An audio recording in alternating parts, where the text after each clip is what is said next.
So we've all probably heard of Moore's Law. It's really easy to underestimate Moore's Law, and I think it's very easy to underestimate its importance, not just for computers, but for the economy as a whole. The best illustration we ever came across of the importance of Moore's Law, I wish I had thought of this, but actually Ray Kurzweil thought of it, the legendary inventor, and he is a futurist, came up with this story to help drive home the importance of Moore's Law. Moore's Law is a relentless doubling in computer power. It's been going on for about half a century. It's not about to run out of steam anytime soon. So what? So what does this relentless doubling bring us? There's a great old story about the inventor of the game of chess who takes his invention to the Emperor of India and shows it to him. And the emperor is so blown away by this beautiful, elegant game that he says, wow, you can name your own reward. And the inventor, being a very clever guy, says, Majesty, I'm a humble man. All I want is a pile of rice. And we're going to determine the size of the pile of rice by taking 1 grain and putting it on the first square of my chessboard. Doubling it, putting 2 grains on the second square of my chessboard. Double that, put 4 grains on the third. Boom, boom, boom, boom. And then when we filled up all 64 squares, give me that pile of rice and I'll take it home. And the emperor says, wow, you really are a humble guy, make it so. And we can probably see where this is headed. By the time you've done that doubling, by the time you've got 64 squares worth of rice on that chessboard, you've got a pile of rice literally bigger than Mount Everest. It's more rice than has been produced in human history. And in some versions of the story, when the emperor realizes how thoroughly he's been had, he cuts off the inventor's head. Now, that's interesting enough. The part that I really love, and what Kurzweil brings up, is that it's only about halfway through the chessboard that the emperor starts to go, wait a minute, and the inventor becomes in danger of losing his head.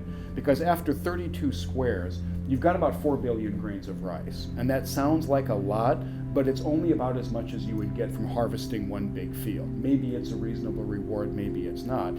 But it's only in the second half of the chessboard that the numbers get so staggeringly big that you can bankrupt an empire, you can get beheaded for even suggesting it.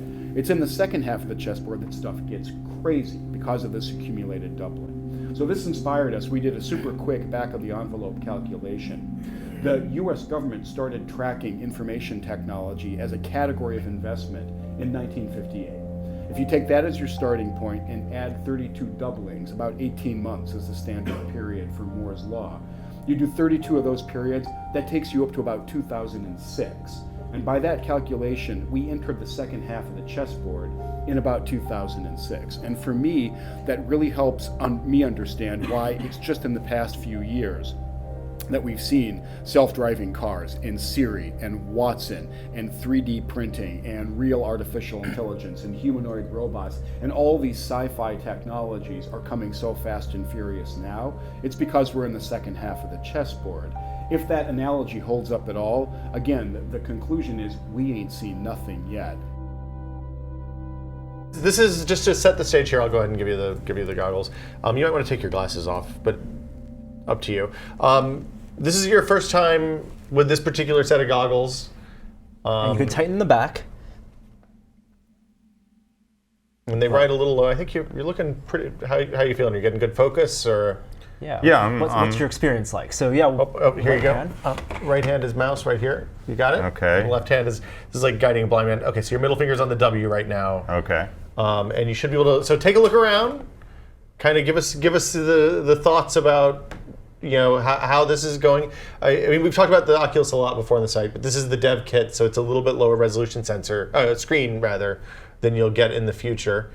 You are getting into this faster than anybody we've seen so far. Yeah, and something you mentioned to us earlier is that you don't get you don't get motion sick, at least not like most people.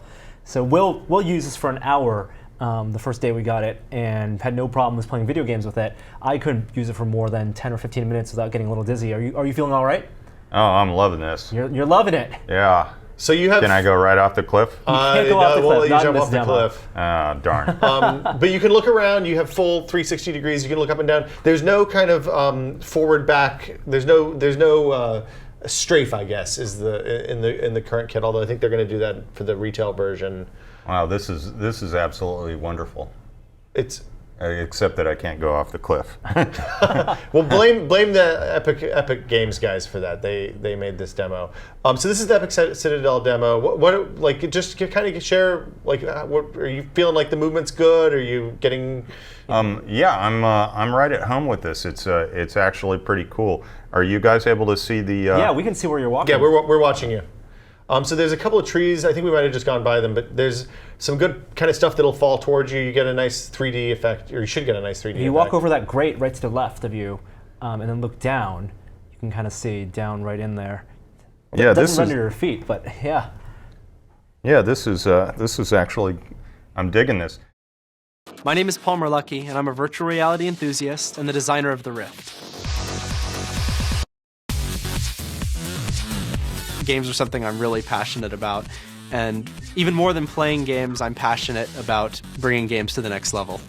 What we're doing at Oculus is trying to create the world's best virtual reality headset designed very specifically for gaming. Where this all started was in my parents' garage in Long Beach, California, and I was interested in stereoscopic displays, I was interested in head mounts, and the problem was there was nothing that gave me the experience that I wanted, the Matrix, where I can plug in and actually be in the game. And I was sure that somewhere out there was something that I could buy, and the reality is there's nothing. I set out to change that with the Oculus Rift. The magic that sets the Rift apart is immersive stereoscopic 3D rendering, a massive field of view, and ultra-low latency head tracking. John Carmack is one of the best developers in the world. Doom, Quake, Commander Keen. Carmack saw some of my work. That's originally when he reached out to me. For a certain segment of the population, the hacker-maker crowd, this is going to be awesomely cool to work with. What I've got now is, I honestly think the best VR demo probably the world's ever seen. And we're certainly going to take this into our future projects, so... We're getting involved in Oculus now because we see an incredible opportunity here for game developers to experience something new. The Rift is taking years of virtual reality research and putting it into a package that everyone can use. So I recently had a chance in person to check out the Oculus headset, and needless to say, I'm a believer. Even as a prototype, what I saw was extremely promising. We're extremely excited here at Epic Games to get the Unreal Engine integrated with Oculus, and I think the possibilities for the games are extremely exciting, and I'm thrilled for the whole project. Well, I gotta say, I just tried the Oculus prototype, and it was such an immersive, amazing experience that we pretty quickly, like within an hour, decided to get behind this project. I got to meet Palmer Lucky and try out the Oculus Rift. And I have to say it was a very exciting moment. Could be the beginning of a whole new industry that leads us eventually to having true augmentation all the time, every place. And I'm really looking forward to getting a chance to program with it and to see what we can do. It looks incredibly exciting. If anybody's going to tackle these set of hard problems, we think that Palmer's going to do it. So we'd strongly encourage you to support this Kickstarter. In the past, I've looked through these VR headsets and head-mounted displays, and this is the first one that I've seen that I was truly impressed with. There's a lot of great head-mounted displays out there, but they're all really, really expensive, up to over $100,000. What the Rift does is it makes a high-end virtual reality experience available to the average gamer. So most consumer head-mounted displays have a diagonal field of view of about 30 or 40 degrees. You see a really small image way off in the distance, and it doesn't make you feel like you're there. With the Oculus Rift, you get a diagonal field of view of 110 degrees. That means you're not looking at a screen anymore. You actually feel like you're inside of the world. You don't see the screen when you put it on your eyes, and that just changes the whole ballgame. One of the biggest problems with virtual reality up to this point is latency. The benefit of the Rift is that it's designed to be really, really low latency. So rather than looking like this and you turn your head and then it follows, it actually follows with your view no matter what you do. There are two reasons why this is possible now with Oculus, is that the displays are very high density and very lightweight and are very small, and the sensors that sense your head position and your turning in your virtual environment are also very low cost. The reason we're using Kickstarter is so that we can get these dev kits into the hands of developers as fast as possible. That way they can try it for themselves and start integrating support into their games and engines. We really need developer feedback so that we can make the consumer version of this even more incredible than it already is. I mean, the Greatest Decay is simply about a great developer experience where they get a really functional piece of software which is efficient and scales with their needs. So for indie developers, doing this Kickstarter Really getting it out there early, not waiting till we have a consumer version, allows them to get started as well. If you want to be one of the first to try the Rift, grab a dev kit. We'll provide access to our SDK, Unreal and Unity engine integrations, and a copy of Doom 3 BFG Edition, the first Oculus-ready game. So join the revolution, make a pledge, and help us change gaming forever. City, is it too big for your head? I'm holding it tight. What do you? She's good. She's good. Did you get the picture of her doing that? I'm taking a video. This is going on YouTube. Oh man.